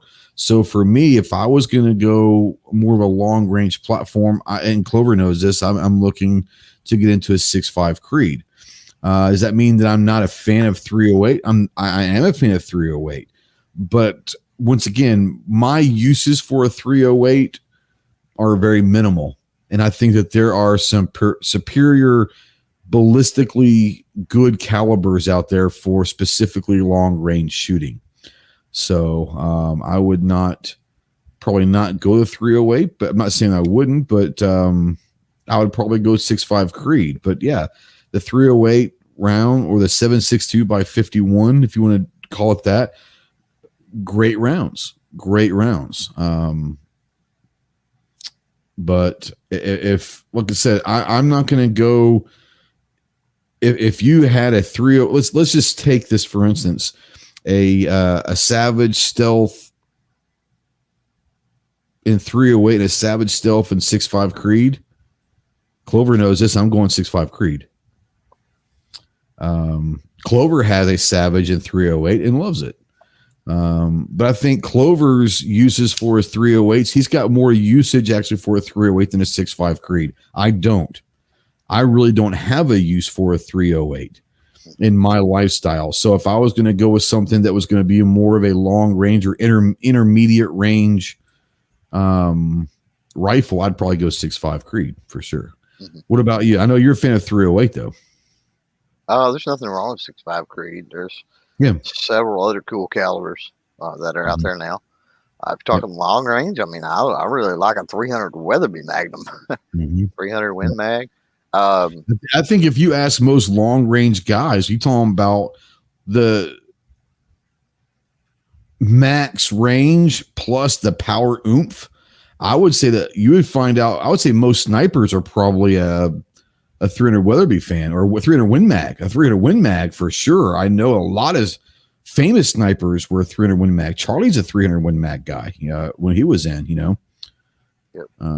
But yeah, so yeah. But your Savage 308, yeah, look at it. You have a lot of uses for that. That I wouldn't have, Right. I'll take this off. IWI has a 10-inch version in 208. I had to stop and ask why. I did just get it in 7.62 by 39 at that size. 308. Okay. What's the typo? Yeah. Yeah. A 10-inch version of the Ace in 308. I just don't see that. If I'm going to go a 10-inch barrel with the 30 caliber, it's not going to be 308. I don't know. Not going to be 308. Let's see here. The HK91. Now, the HK91 is a badass. It's basically an MP5 design, if you want to call it that, and 7.62 by 51. That is a beast. They're heavy as shit, though. But now that would be if I'm going to do something like that, it would be the 91 that I probably go with. Well, that's a battle. That's a battle. It's a battle once again. But that's kind of where I'm going to lean towards decision processes and calibers. And that's the great thing about you and I. We might end up with the same kind of guns, but they're going to be for completely different reasons, Right. TJ says he finished an AR-10 and 6.5 Creed. It's also a shoot. And that's one of those things that, Clover, you and I talk about this a lot. And the 6.5 Creed, the more and more I think about it, I think that I probably would go with an AR platform 6.5 Creed over a bolt action. I don't know. That's what I shot Charlie's 6.5 Creed. I don't know. It'd be tough. You know what? And you know this about me. I still kick myself on that stealth BA, that 110 for $800 a couple years ago at 6.5 Creed that I didn't pull the trigger on. Right. I still was an idiot. I was an idiot. Let's see here. It happens. Yeah. A&A out there says, give me the old 30-06 and I'll get her done. Nothing wrong with the old 30-06. There's nothing wrong with the old 30-30. What little lever action. I think that can you imagine the 1890s Wild Wild West if they had more modern? That'd be crazy. Some of those guys, what they did with those old Henrys was crazy. I mean, imagine what they could do with today's technology. You know, can you imagine Annie Oakley in today's technology? Holy cow. Right. That's crazy to think about, you know? You bring up 3030. We talk about, the last 10 years, and we're talking about different calibers. Is that the 350 Legend that's, kind of come up on the heels, kind of come up on the heels of the 3030 there, straight wall, basically a straight wall alternative. Yeah, and they sell my t-shirt. Yeah, the 350 Legend, it's really strange. And I remember asking you this last summer, and I was like, has the 350 Legend like had a resurgence? This is before it actually hit the resurgence. He's like, what do you mean? I was like my gun shop said they sold like 10 350 Legends in the last week. They had sold 10 in the last, years. Right. And sure enough, I mean, maybe it's because it was what's available. I don't know. But I can say around here, the 350 Legend is kicking some serious ass around here. And I guess I don't hunt, but I'm assuming the 350 Legend would probably be a pretty decent hunting cartridge. I don't know. That's one of the things I'm seeing, I actually see on the shelves around here. Yeah. One of the few things when I see, I'm starting to see a little more 22, but I've fairly consistently seen 350 Legend. Yeah. Let's see here. Okay, we're kind of caught up. We're about at the hour and a half. Y'all need to talk more out there in the chat. So they do need to talk more. Yeah, they could help us out. We're getting ready to have some fun, though. So one of the Twitter polls and Instagram polls I did was we always do some music stuff. So put a poll out there, and I said, what is the best hair band of the 80s? And your choices were Motley Crue, Poison, Rat, and Bon Jovi. Oh. Ironically, it was very, I don't think hardly anyone voted on Bon Jovi or Rat. It was all Motley Crue and Poison. And I want to say that I did an Instagram poll on that, and like 80% of the two, Motley Crue, Poison, like 80% said Motley Crue. To me, when I think 80s hair band, it is Motley Crue. All right. Who do you think of when you hear 80s hair band? Rat definitely comes to mind. Yep. White Snake. Poison does. Bon Jovi does. I don't have necessarily a problem with that. Skid Row, possibly. Mm-hmm. Yeah, that was more toward the later end. But yeah. People say Guns N' Roses. I don't consider Guns N' Roses a hair band. No. I think that Guns N' Roses ended hair bands. Yeah. Appetite for Destruction ended hair bands. Motley Crue, for me, I mean, Motley, and I'm not saying I was a big, huge Motley Crue fan. I like some of their songs, but when I think 80s hair band, I think that LA scene, and that was owned by Motley Crue. Oh, yeah. Well, then you had, you had Tesla, you had LA Guns, you had. Not Tesla, sure. Golly. Okay, Mario says Nirvana ended hair bands. Negative. No.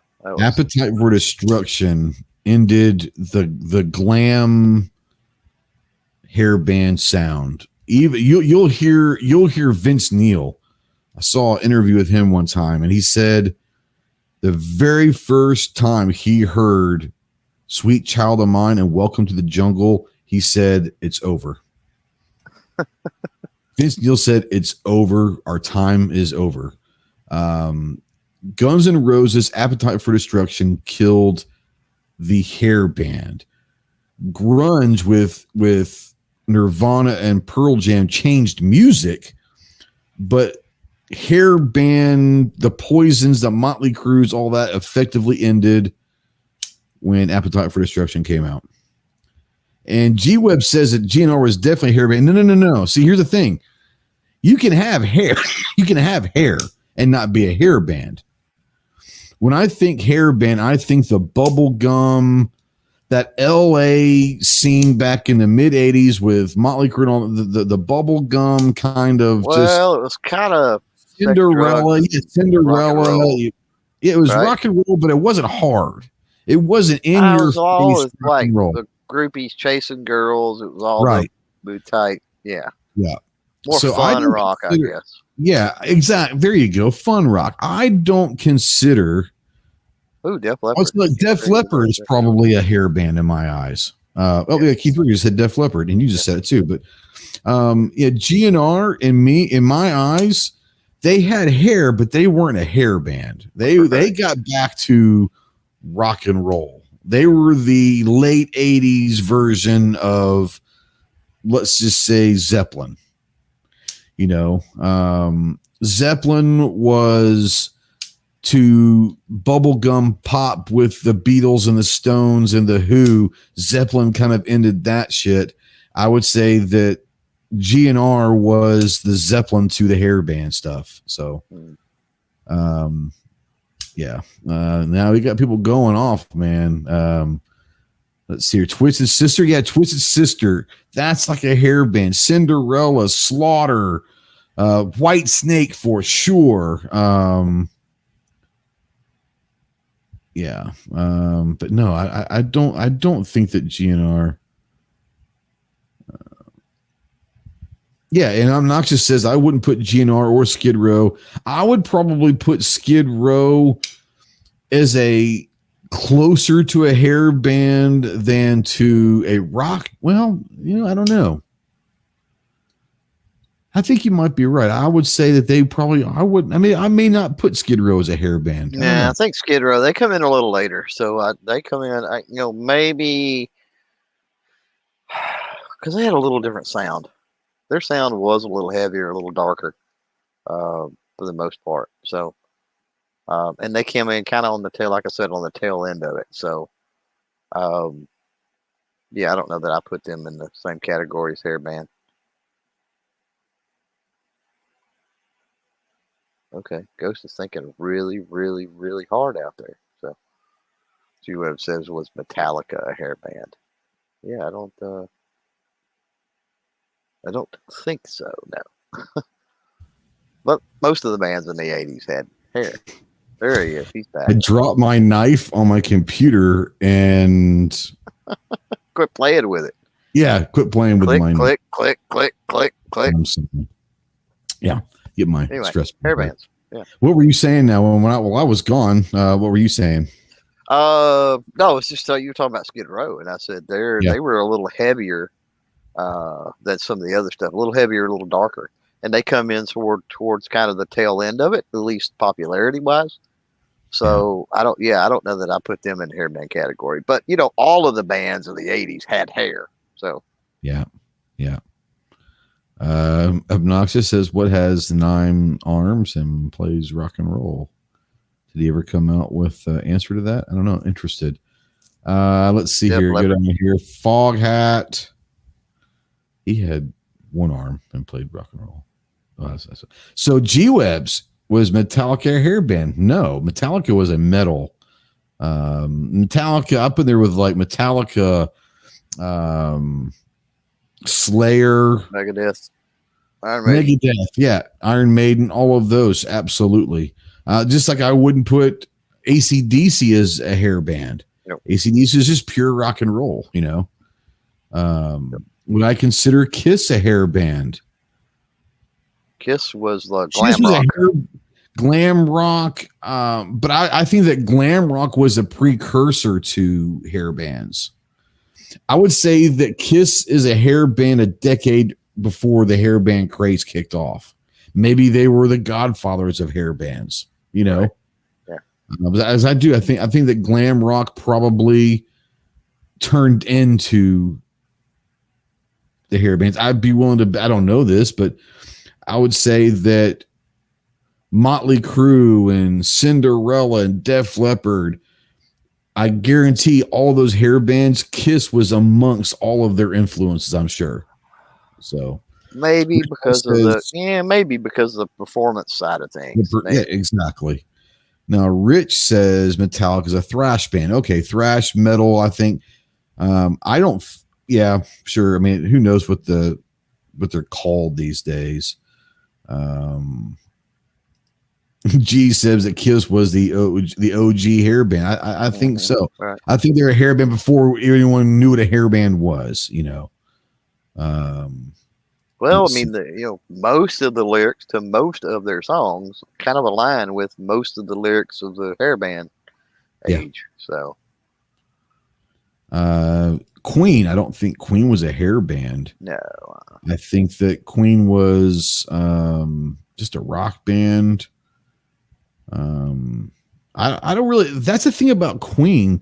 There are a few bands in this world that have ever come, and I think Pink Floyd's one of them. I think Queen's one of them. I think I would say early U2, like Joshua Tree and before. The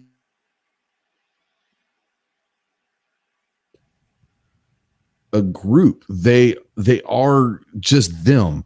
There's no one else that does quite what they do. There are people that are going to try to be like Pink Floyd.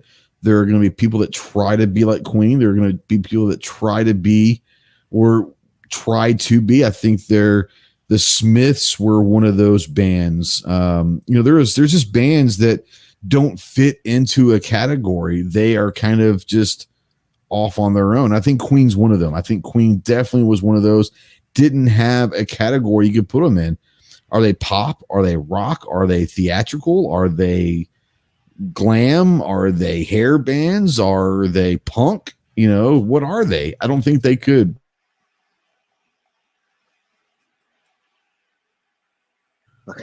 And he locked up again, it looks like. Are you serious? Can you hear me? There you go. You're back.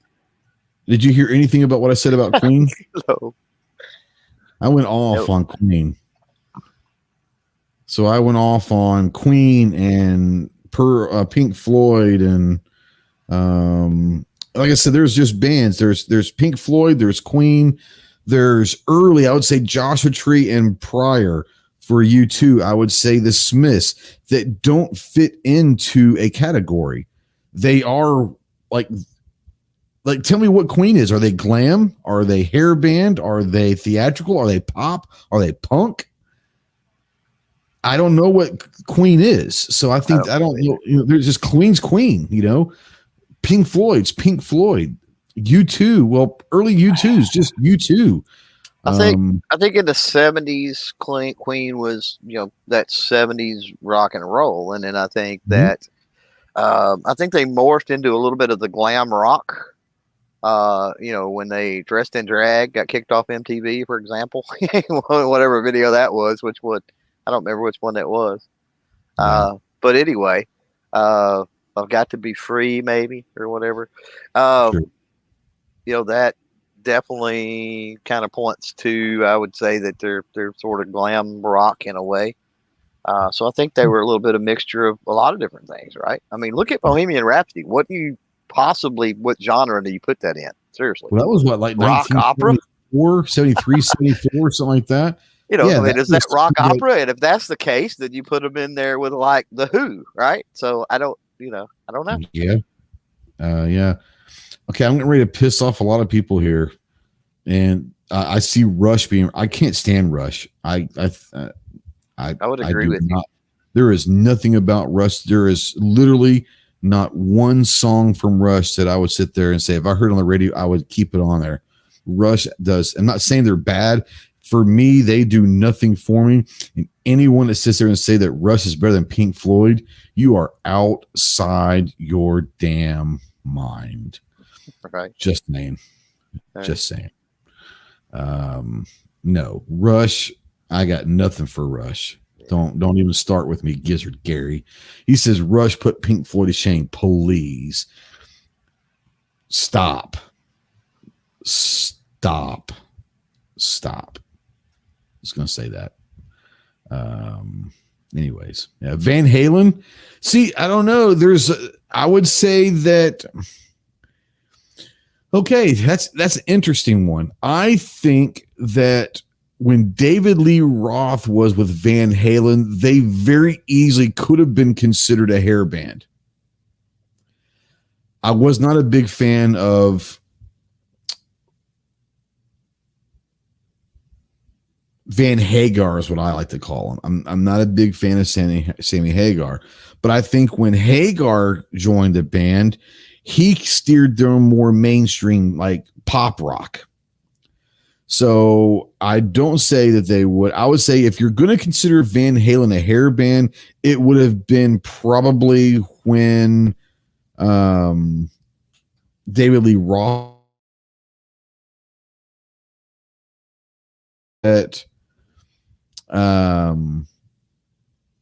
so okay, I'm not a musician. You don't know anything about me, bro. You have no idea if I can play instruments or not. You have no idea if I've been on songs that have been published. So I can tell you straight up, whether you think I'm a musician or not makes no difference to me. I don't care about Rush. They do nothing for me. It is what it is.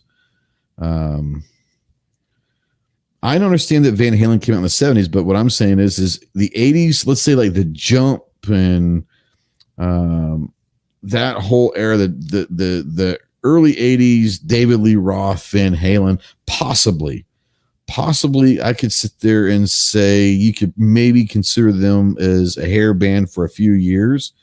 But when David Lee Roth left, I would say that, like I said, Hagar probably steered them more towards the pop rock, more mainstream. They sold a hell of a lot more records for sure, I think, with Hagar. And yeah, I think Gizzard's right. I think that, and that maybe that's why I don't like Sammy Hagar. Maybe that's why, and I think he hit right there. He said he made Van Halen his backup band. I think that's probably very, and that's probably one of the reasons why I did like David Lee Roth. So, G Webb says you want to piss off a Canadian, talk smack about Rush. I don't like Rush at all. I do like Gordon Lightfoot. I do like Neil Young. I do like Bare Naked Ladies. Does that help? But I don't like Rush. I don't like Rush. It is what it is. Bare Naked Ladies is like different. Yeah, but G was saying you want to piss off a Canadian, talk smack about Rush, and I said, I don't like Rush, but now you had to go step away, and someone brought up Van Halen, and I said that if you're going to consider Van Halen a hair band at all, it could have been about the 82, 83, 84 era with David Lee Roth with a Jump and Bad for Teacher, possibly. But I said that when David Lee Roth left and Hagar took them to like pop rock music, and that's why I guess I don't like. So A&A says, do you play an instrument? Are you a musician? Yes. So I hit a nerve. No, I'm just saying you don't know, bro. Don't come out with a definite statement there saying that I'm not something you don't know. So what it is. But yeah, I would say that, I don't know, Van Halen.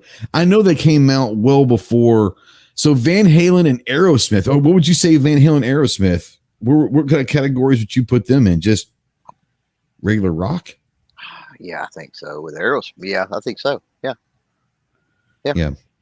Would you consider either one of them hair bands? No. Yeah, I wouldn't either. Yeah. Like I said, the only way I would consider Van Halen, I could see where someone might, when you see the video Jump by Van Halen, possibly yeah, say, it's got a little, but that's about the only one. That's the only one. Yeah, that's the only one. Okay, we'll get back real quick. Who was that? Jacob says, "Are Diamondback AR-15s good ARs for the entry buyer?" That's in Diamondback. I've never had a problem with it. Would it be something? It's not going to be issues with that one. No, I've never had an issue with that rifle. So, is it the best thing? Not at all, but I would never speak ill about my experiences with Diamondback.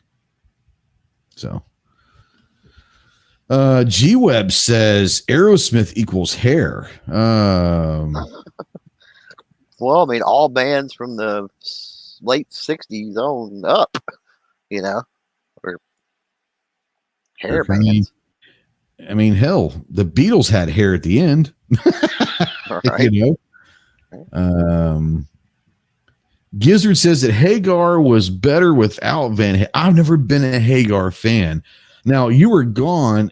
Gary made a really good statement. He said that he thinks that Hagar made Van Halen his backup band, and I don't disagree with it. And maybe that's one of the reasons why I didn't like Sammy Hagar is he became a singer with a backup band that had the greatest guitar player of the time.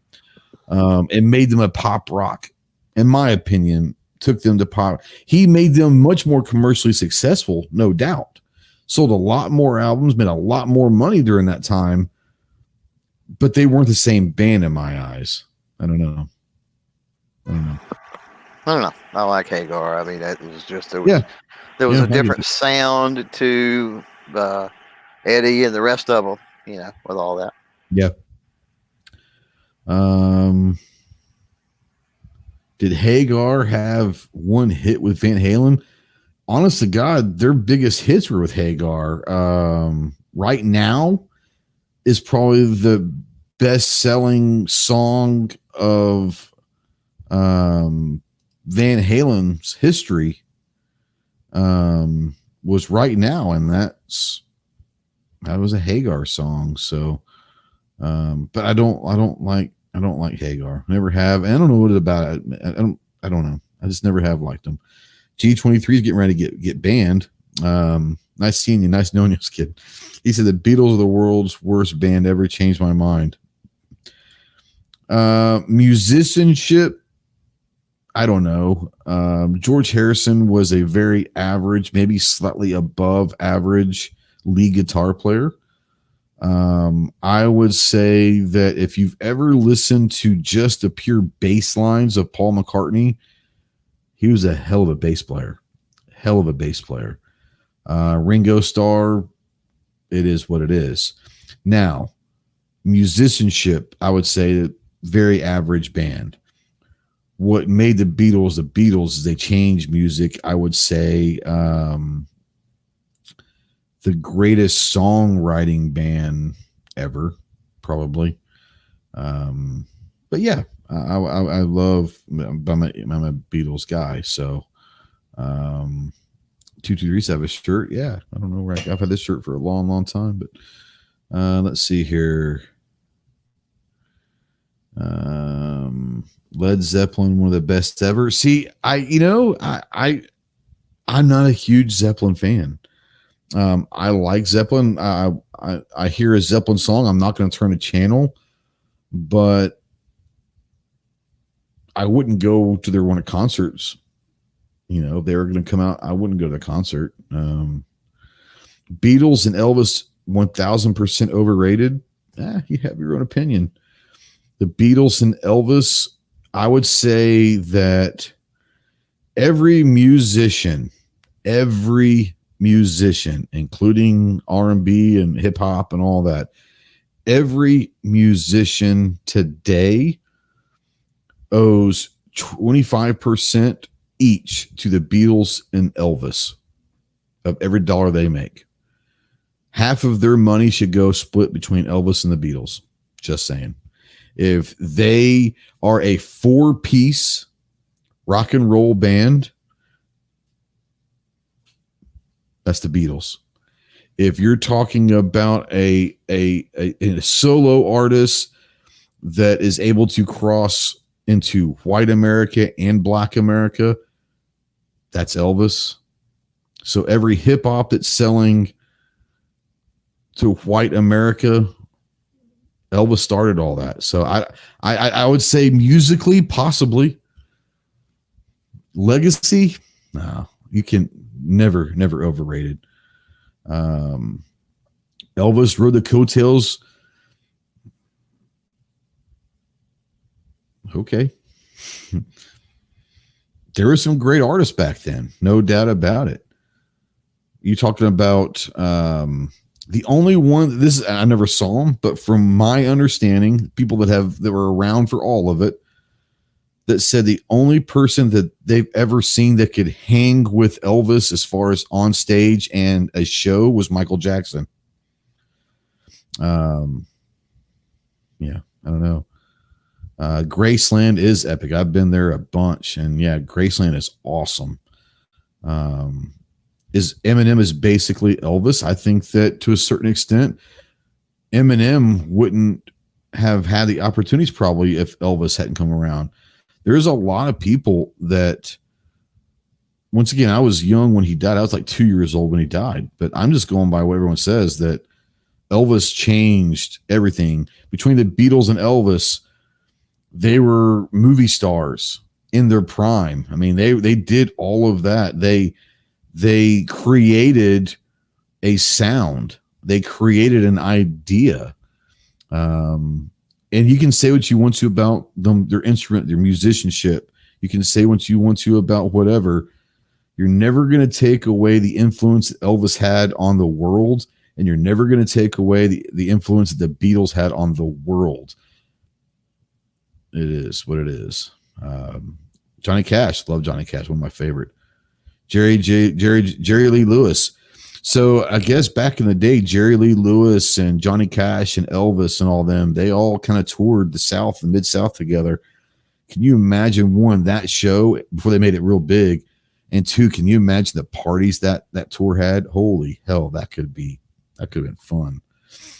Let's see here. Every Elvis movie made money at the box office. Oh, I'm sure they did. And just like every movie the Beatles put out. You could have put a box of dog turds with the Beatles name or the Elvis, and they'd sell out. Huey Lewis or Aaron Lewis. Okay, interesting. Both phenomenal voices. I'm going to pick Aaron Lewis. I'm going to say Aaron Lewis with Stained. I like the country album that he put out a few years back, but I love Aaron Lewis's voice when he was with Stained. Huey Lewis, I couldn't stand the music. Too bubblegum pop stuff. But Huey Lewis had a great voice. But I would say Aaron Lewis. If I had to choose one, I can listen to Stained a hell of a lot better than Huey Lewis's albums. G Webb says I have the Dog Turd album. It's okay. Yeah, there you go. Yeah, Stained was awesome, but Aaron Lewis, I love his voice. I'll tell you a voice that gets overlooked of the late 70s, early 80s because of some of the music was iffy. I like a lot of their music. They became a little bit more pop bubblegum stuff in the early and mid 80s. But if you're talking about just pure voices, what is Stained? It's a band. Look up Stained. Great.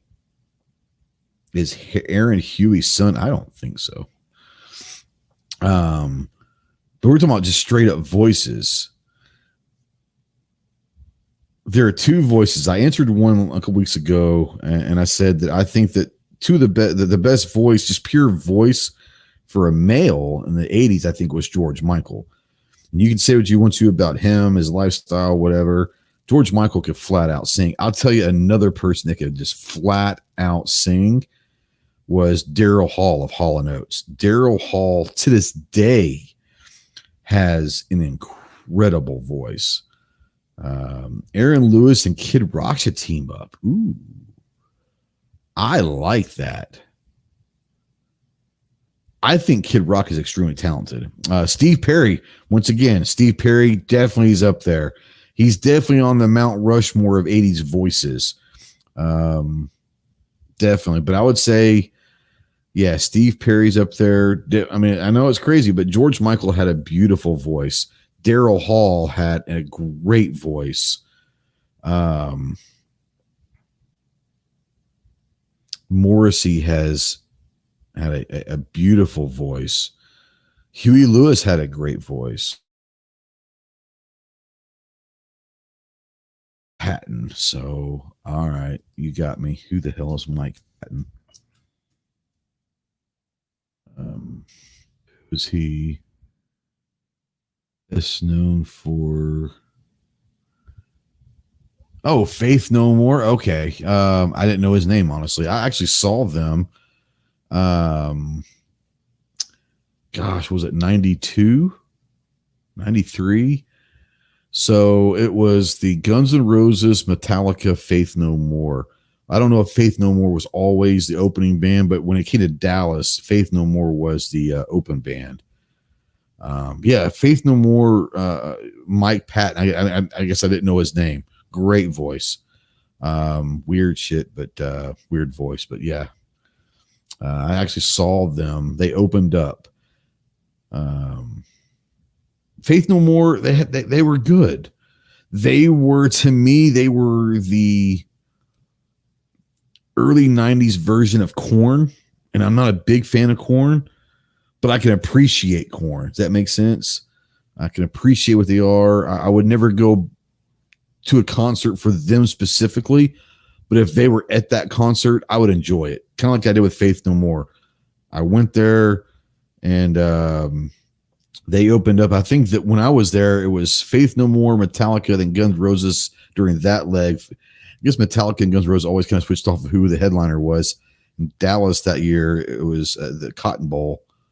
And I think GNR was, maybe they were headlining because they were late. You know, maybe Axl was late so bad that Metallica just went on beforehand. I don't know.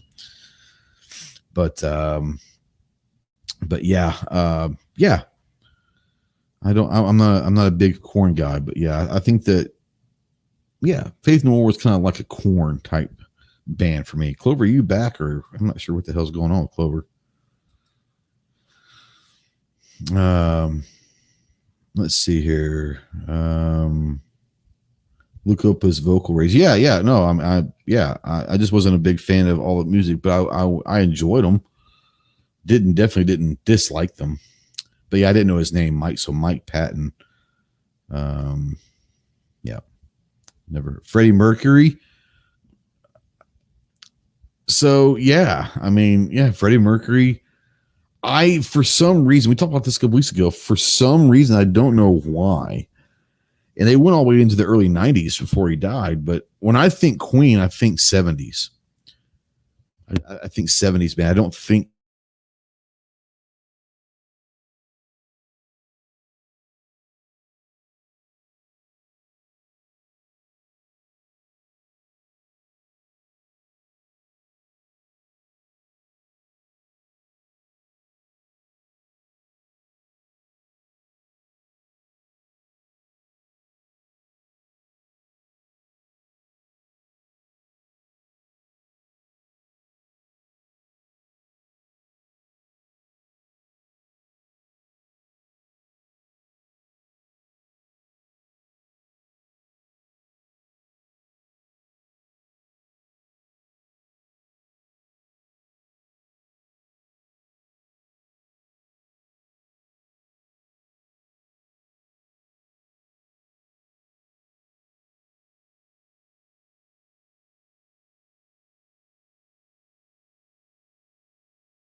That was weird.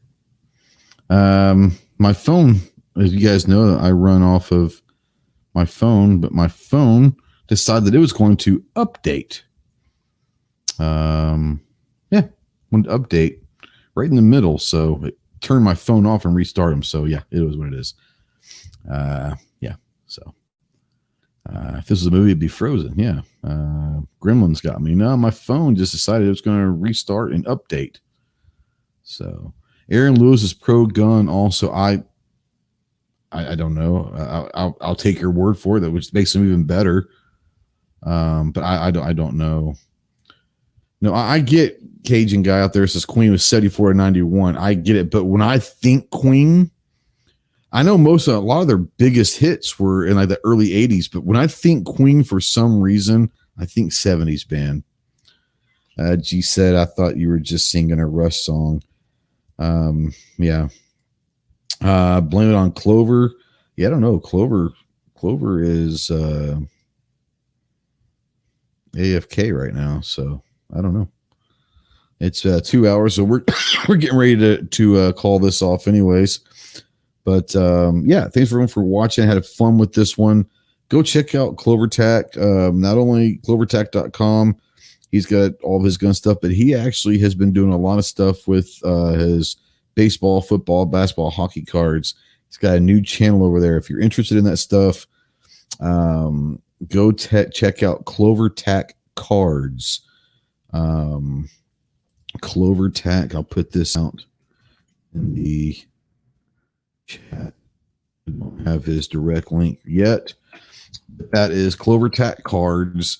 Go check that out. He does he puts out at least a video a day, if not more than one. But he's doing some cool stuff. If you like trading cards, I'm a big baseball card guy. It's a really cool one. But go check out CloverTac. I don't know. He's gonna be doing the live streams right now. He's supposed to be coming out with a video, kind of updating what's going on with the channel and all that. But be on the lookout for tomorrow or Thursday night for the nerd chat if we're going to have it. But yeah, CloverTac, go check him out. Thanks for him for coming on. Thanks for everyone. It has been an awesome discussion. Let me know down there in the comments if you're listening and podcast or watch replay what your favorite gun of the last decade was, and all of that. But if you're out there, thanks so much for watching. We will see you next Tuesday night at 7 Central. Till next time, Semper Fi.